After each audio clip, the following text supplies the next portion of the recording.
Yo, welcome back to Hoodratville, where I'm your host because I'm Hoodrat, your Hoodrat, and what?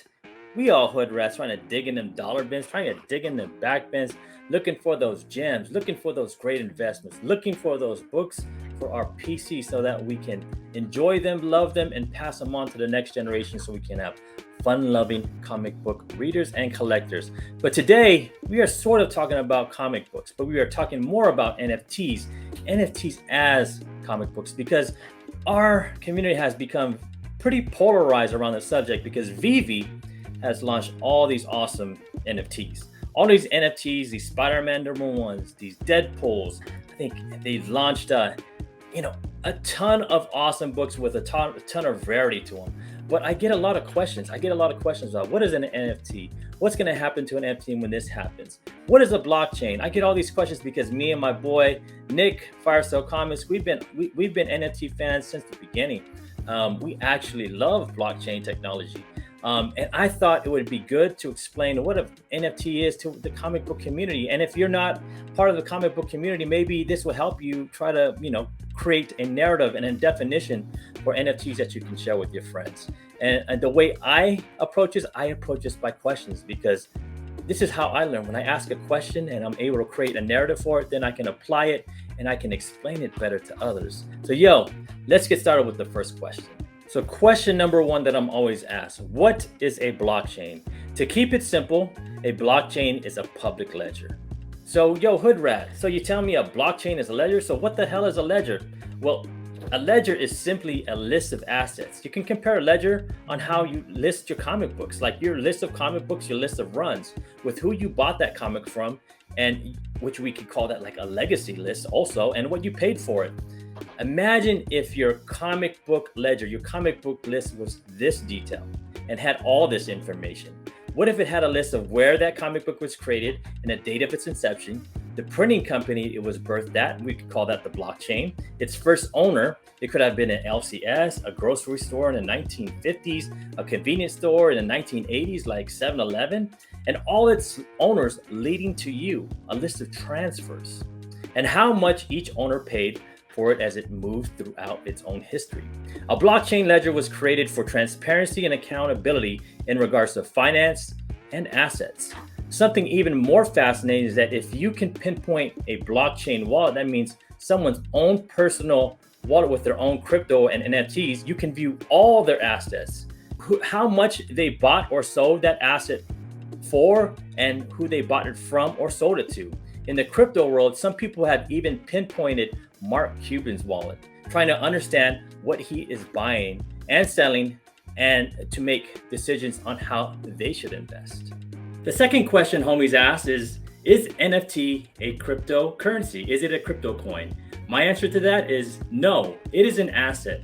An NFT is an asset just like your comic books, just like a painting, just like a trading card. It's something that someone else wants to buy and has worth, and that's what an asset is. So the next question I get is like, what's the difference between an NFT and say a cryptocurrency like Bitcoin? All Bitcoins are the same, right?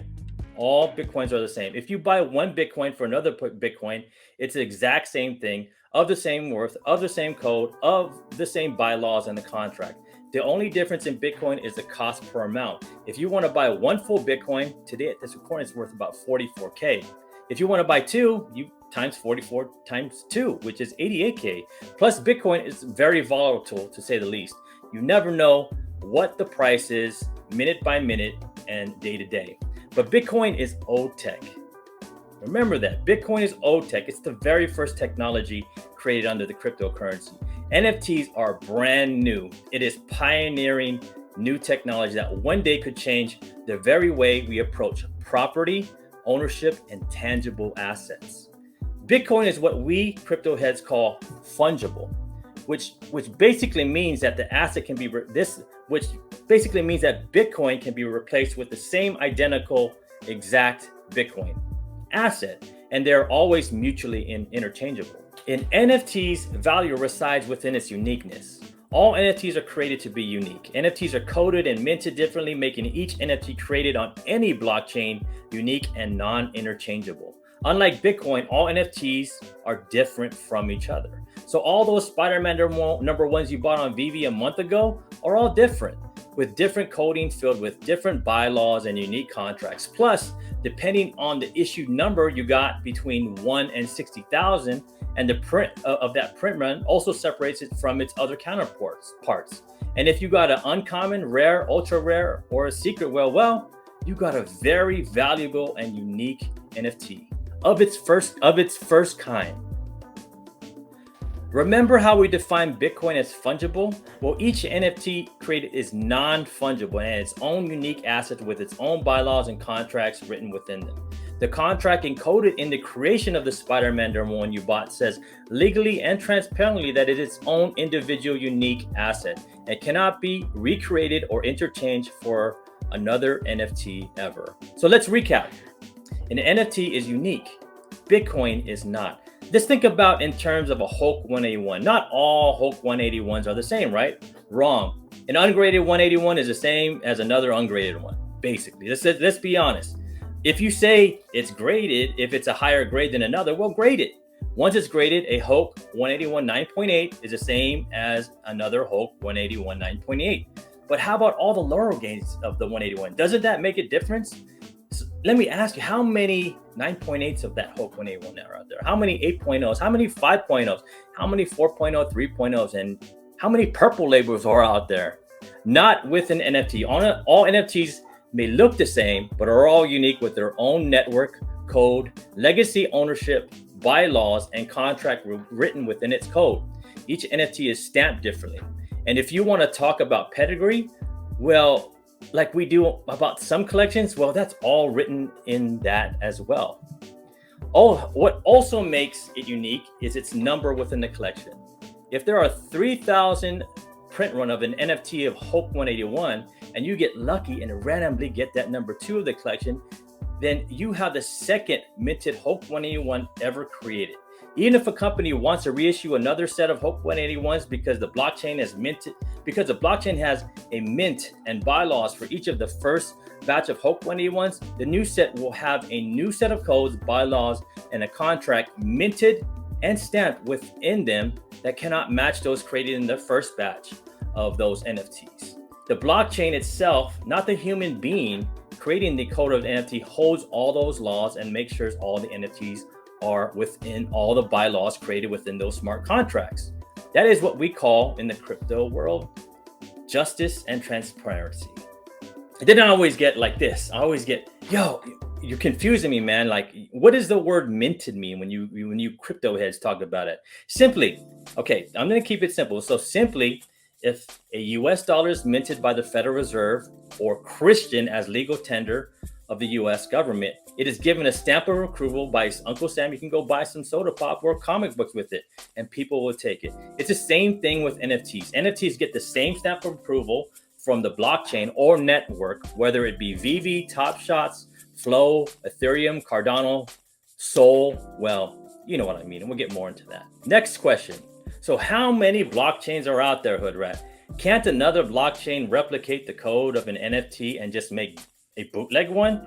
The biggest blockchain out there right now is the Ethereum network. For assets to be compatible with the Ethereum network, it must be minted or stamped with the stamp of ERC20. Most coders understand the Ethereum language, and other blockchains have layered on top of Ethereum to be compatible.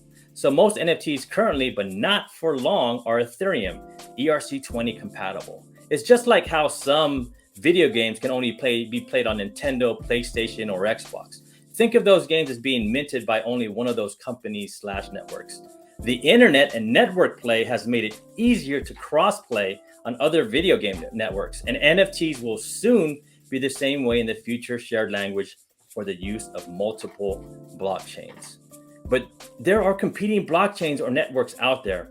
Some of the blockchains we have mentioned Flow, which is the NBA Top Shots, Wax, which is like Funko and baseball cards, Cardano, which is creating their own form of NFTs and smart contracts. And you have Solana in the crypto world. Then you have Polygon, and my personal favorite of them all is Polkadot, which is created by one of the Ethereum network founders, Gavin Woods, who wrote the language for Ethereum, who is in the process of creating this fascinating, vibrant ecosystem that can bridge all these networks into one so that they can communicate and create transactions fluently. So let's recap.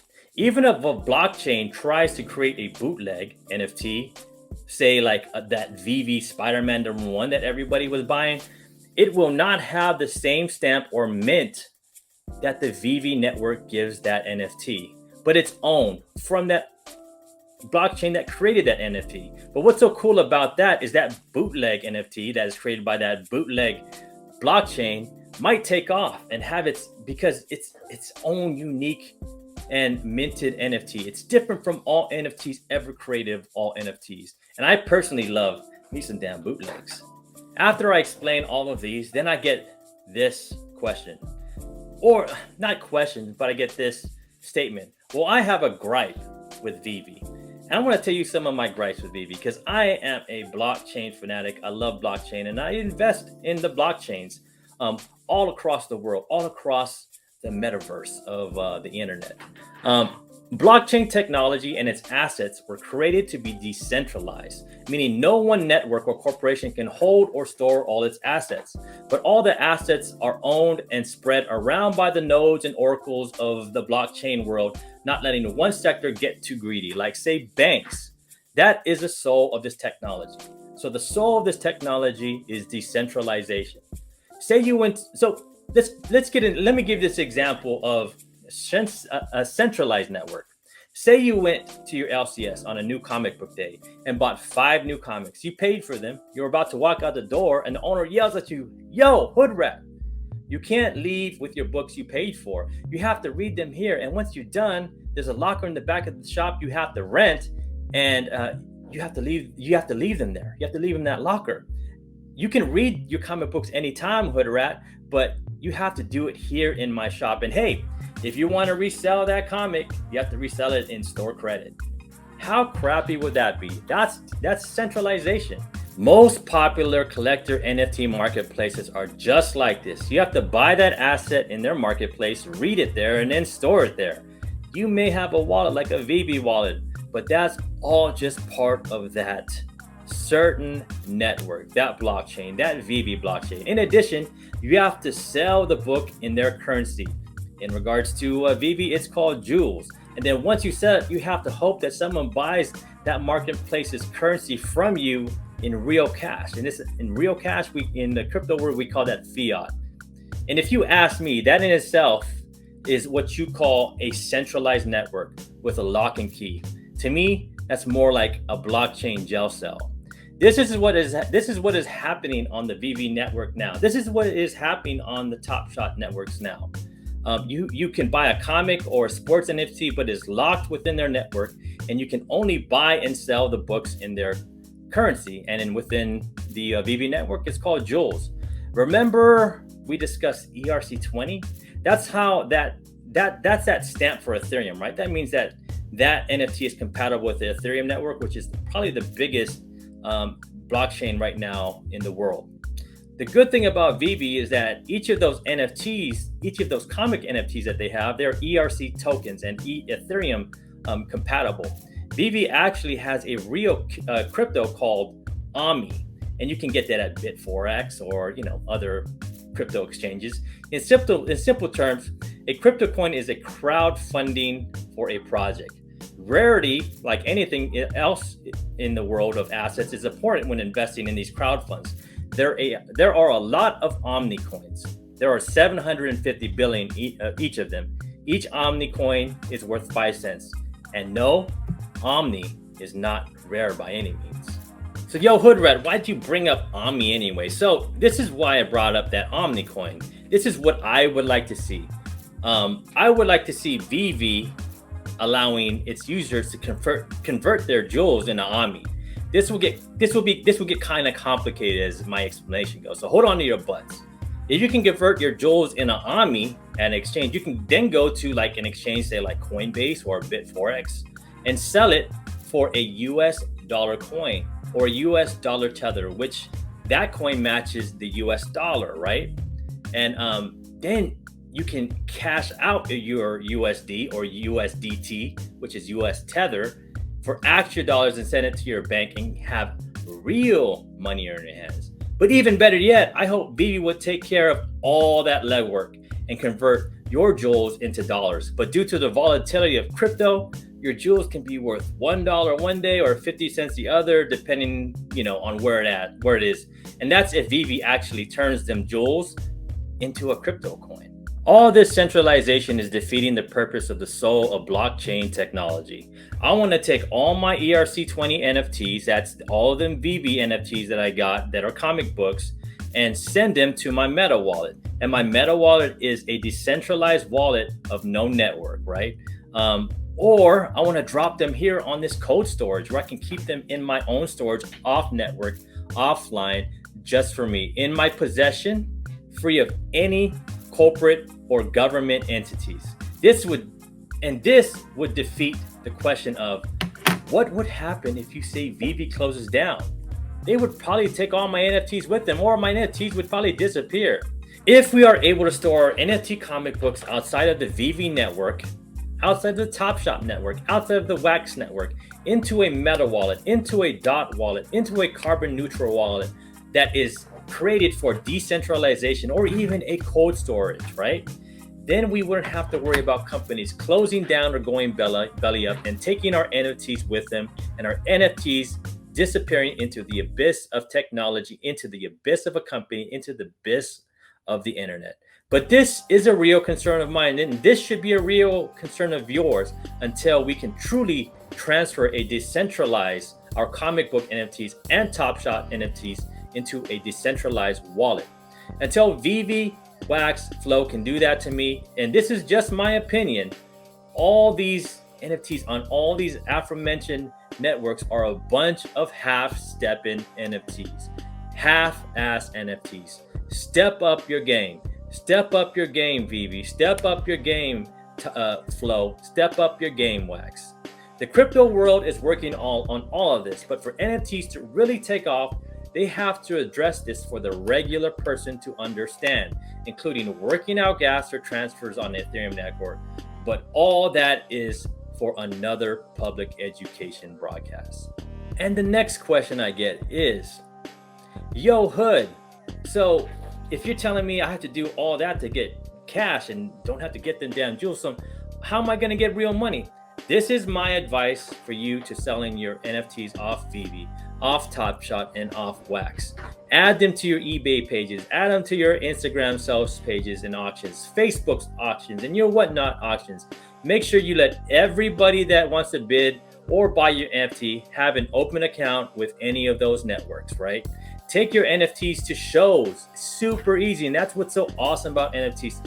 Take them to show on a big iPad. Take it to the shows on your phone.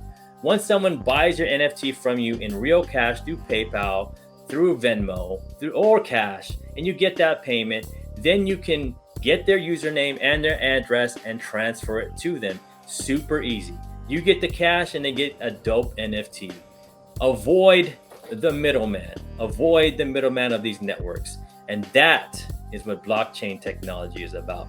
All right, y'all. So I hope that helped. I hope that you understand a little bit more about NFTs and what you're getting into over there at Vivi, what you're getting into over there at Top Shot, what you're getting over there in Wax when you buy them Funko NFTs. Because NFT is a burgeoning technology. It is a new technology, and I love technology. I remember when they laughed at the internet, right? I remember when they laughed at cell phones. And now look, we're all on the internet. We all meet on the internet. We all have cell phones. So yo, man, get ahead of the game. Try and find some places to invest in NFT technology. Try to find some places to buy them NFTs and hold them dear, because I believe in the future, these NFTs are going to be worth some skrill, okay? But yo, thank you for joining me, and I hope this helped. And yo, if you want to buy some of these fly Hoodrat t-shirts, yo, go to the description, go to the link, and this actual t-shirt, all proceeds of this Hoodrat t-shirt goes to Urban Surf for Kids. Urban Surf for Kids takes foster kids out surfing to the beach, Because if Urban Surf wasn't there, these kids wouldn't be going to the beaches and having fun over here in San Diego County, Orange County, and in some counties out in Florida. They are a great program. Support them by buying one of these shirts. And yo, if I see you at a con, I'm gonna give you a dap like, yo, you just helped some kids and you got a dope shirt. But yo, make sure you like and subscribe. And yo, thank you again for joining me, because I'm Hoodrat, you're Hoodrat, and what? We all Hoodrats. And yo, Hoodrat's out. Deuces.